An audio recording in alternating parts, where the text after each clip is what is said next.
Alors, bonjour. Aujourd'hui, nous recevons Brittany Menga chez Zenzi Expo, historienne, militante, créatrice de contenu. Tu es plus connue sous le nom de Culture Dorée. Très joli nom d'ailleurs. Alors, ta ligne de mire principale, c'est de valoriser la culture noire, faire connaître davantage cette culture et surtout combattre tous les préjugés qui y sont associés, en remontant à la racine, en expliquant pourquoi ils sont venus et comment arrêter ces préjugés. Alors, du coup, bonjour, comment tu vas?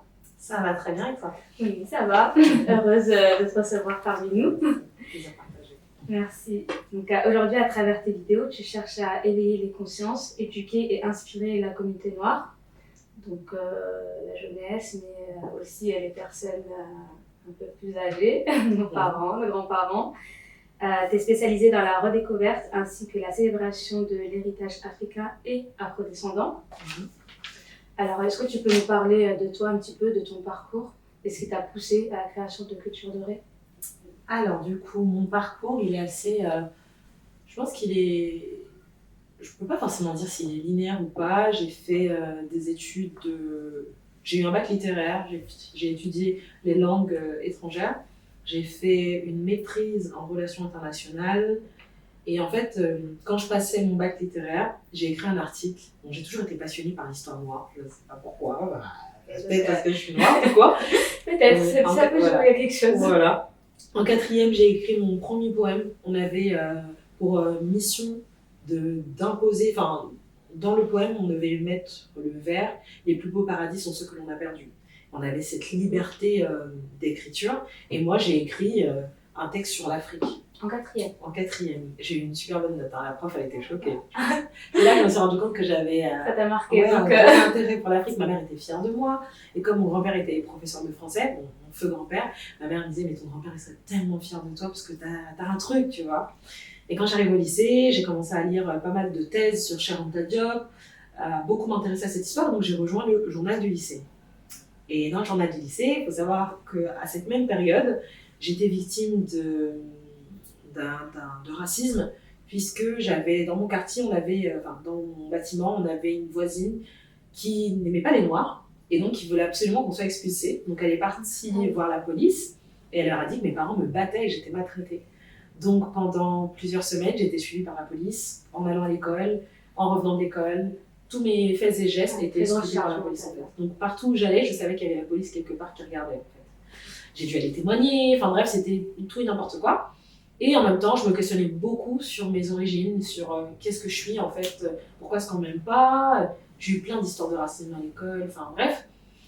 Et dont une photo, si je peux, je vous la montrerai, que mes parents détestent. Ça, on pourrait peut-être l'utiliser pour illustrer. Mes parents détestent parce que ma prof, en fait, elle n'avait pas voulu me tenir.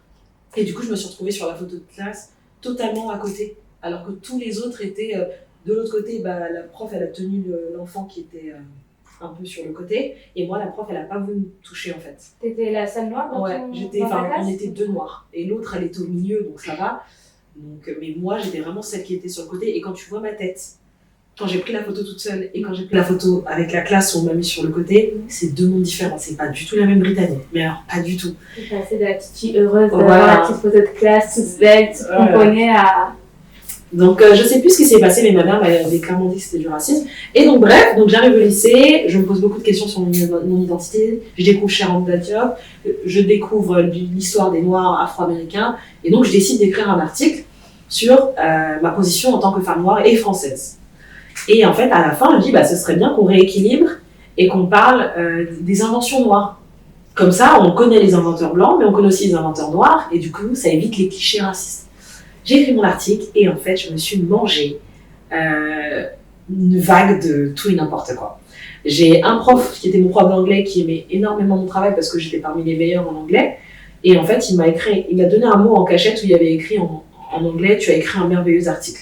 Ça m'a touchée, mais je me suis dit, il me l'a donné en cachette. Il y a quelque chose. En salle des profs, les gens, ils en parlaient. Et ma prof de philo m'a exposé devant toute la classe. On a fait 2 heures de cours, 1 heure de cours spécialement sur mon article, où les gens me lâchaient des je pense que tu devrais faire preuve de tempérance. Moi, je comprends pas pourquoi est-ce que tu veux qu'on parle des Noirs. Enfin, on parle déjà des Noirs.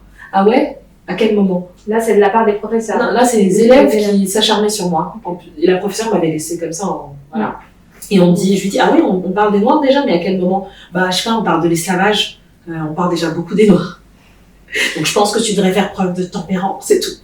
Et ça m'avait tellement choquée et blessée à l'époque que du coup, moi qui voulais faire une carrière de journaliste, bah, finalement, j'ai dévié, je suis partie dans l'économie internationale. Rien à voir. Okay, donc ça a eu un réel impact finalement sur ta... C'est ça. Et finalement, en Master 2, j'ai décidé de revenir en communication.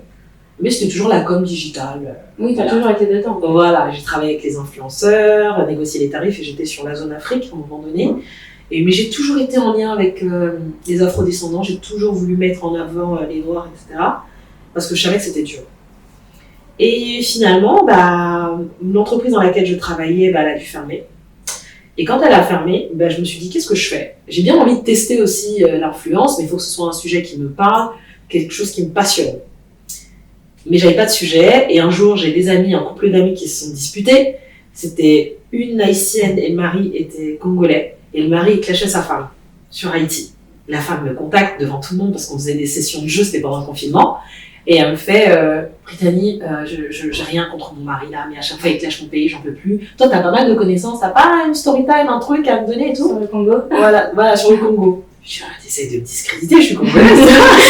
Et du coup, je lui ai fait, écoute, tu peux dire à ton mari que si la plupart des Congolais aujourd'hui sont éduqués, c'est parce que durant la décolonisation, on a fait appel à des Haïtiens. Parce qu'on ne voulait pas que ceux qui forment les peuples décolonisés noirs soient des Blancs. Donc on a fait appel à des Haïtiens.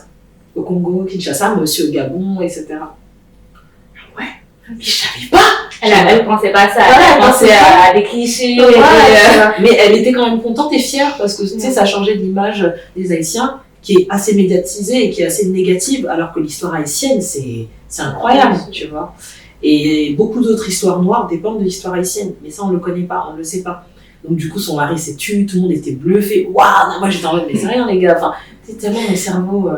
Et finalement, il faut que tu fasses quelque chose, Brittany, parce que t'as beaucoup de connaissances et ce serait dommage que ce soit perdu et tout. Et de là, j'ai lancé Culture Dorée et puis c'est parti, et puis on a fait plein d'autres contenus et puis...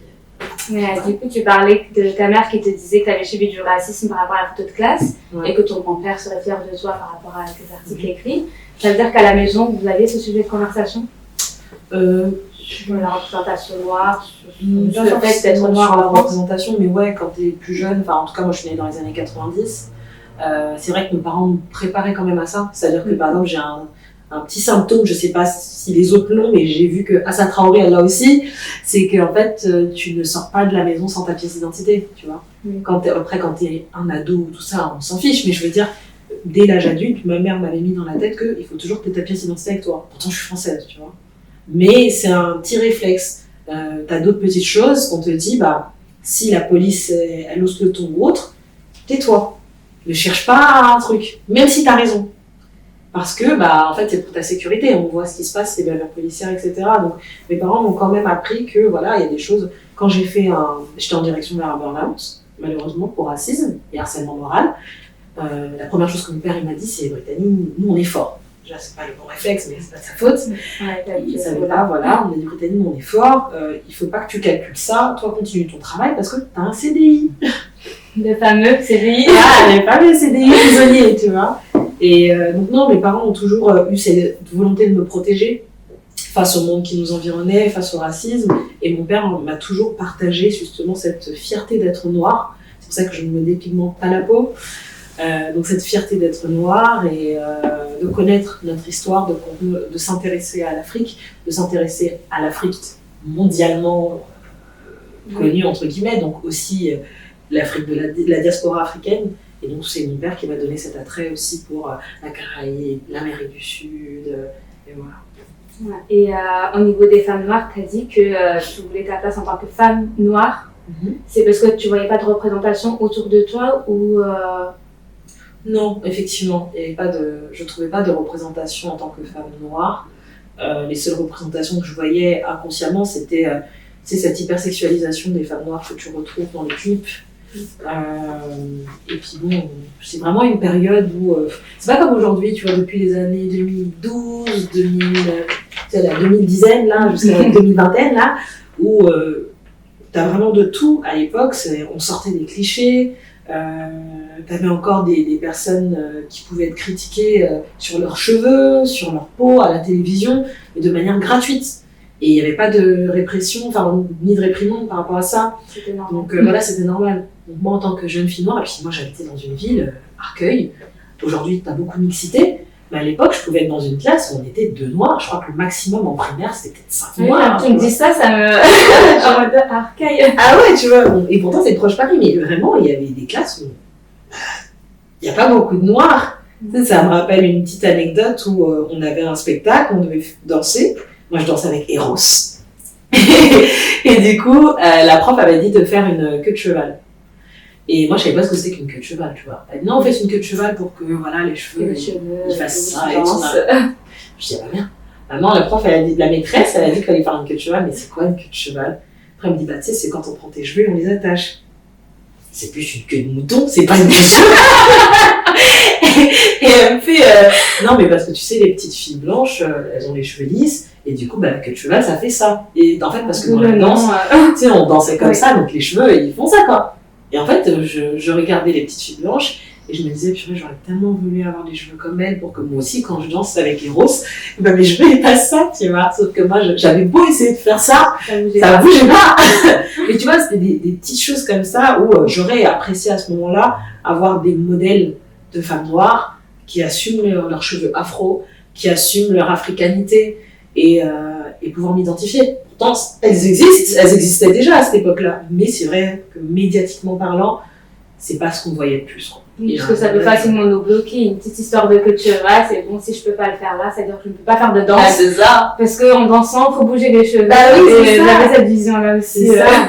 Et surtout que la plupart des modèles de femmes noires avaient aussi un certain âge. Enfin, je veux dire, à 6 ans, tu vas pas forcément t'identifier à une femme noire qui a accompli plein de choses et qui a 50 ans. Tu vois. Oui, et puis on regarde pas forcément, ça fait pas partie des dessins animés qu'on regarde. Oui, voilà. À ce moment-là, c'est ça. Séries, Ça pourrait, en vérité, si le parent connaît cette histoire et qu'il la repartage et repartage et repartage à l'enfant, ça fait partie de l'héritage familial où il y a ce partage et cette transmission où tu sais qu'il y a telle figure qui a commencé et qui était une enfant. Parce que quand t'es enfant, tu calcules pas que cette personne-là, elle a été une enfant comme toi. Non. Ouais, c'est une tantine. Quand on est enfant, il n'y a que des adultes et voilà, des enfants. Mais ça aurait pu, mais mes parents, malheureusement, n'ont pas forcément eu cette idée de me partager ces figures. Et moi, je fais partie d'une communauté où, malheureusement, la plupart des femmes s'éclaircissent la peau.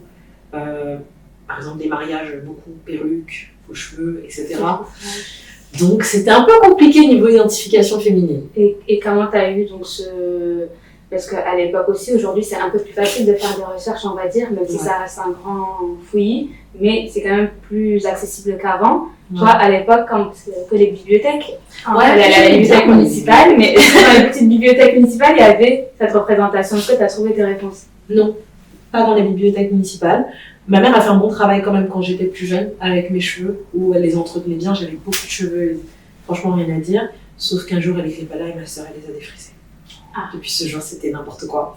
Et après, ce qui m'a permis de me réapproprier mon identité, c'est surtout le mouvement NAPI, qui arrivait aussi vers les années 2012, et les mouvements Big Shop, qui ont fait que c'est beaucoup les Afro-Américaines, on va pas se mentir, qui ont fait que je me suis dit, pire, mais moi aussi, quoi. Solange Knowles, Jerry Garvey, mais c'est trop beau en fait, on m'a menti, mais moi aussi je veux ces cheveux, moi aussi je veux ce mouvement, moi aussi je...